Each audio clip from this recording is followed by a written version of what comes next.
공연 감사드립니다. 자, 이제 마지막 공연을 남겨놓고 있는데요. 이어지는 마지막 무대는 키르기스탄의 몰몰륨 공연입니다. 푸른 하늘 아래 에메랄드 총알에서 뛰는 말과 다이아몬드처럼 빛나는 호수가 있는 땅에서는 키르기스인의 행복한 일상생활을 함께 그려봤습니다. 함께 만나보시죠. Good afternoon, dear all. I'm gonna perform the biggest epic in the world, Epic of Manas.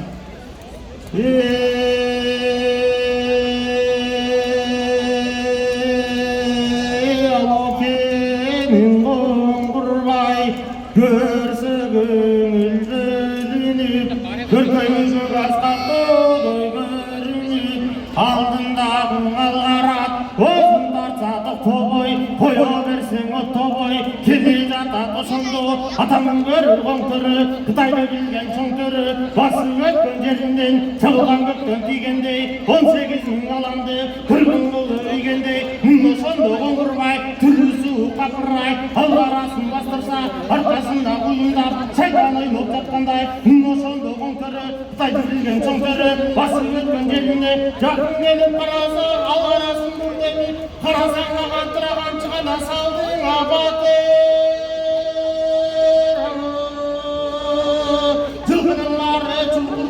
Çoğmasmanlar kurrap, Hazırlaydınlar kurrap, Algın başta tırpırrap, Allah toğun betalı, başta çırgıp baratan, Arkasından köptökü, kaptar çırgıp baratan, Koyun suda uyulup, Münno şanın görgende, Görse gömül bölünde, Oşo gezdi karasan, Ayta versin manastı, Aytığa dilden dal getir, Dili boydan tır getir, Aykır manas bayanın ayağına aytıp kana kimce,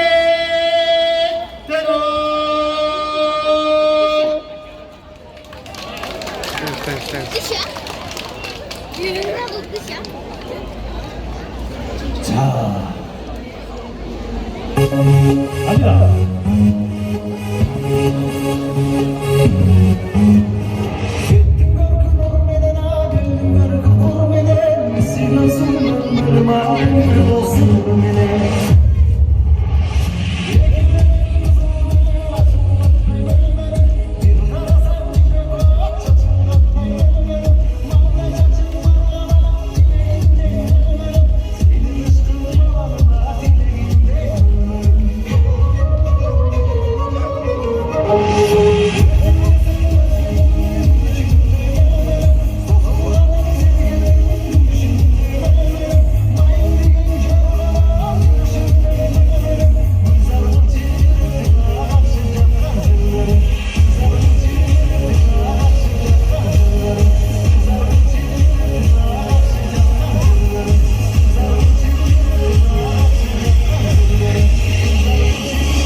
키르기스탄의 신명나는 공연으로 함께 만나봤는데요. 이렇게 마지막 공연 함께 즐겨주셨습니다.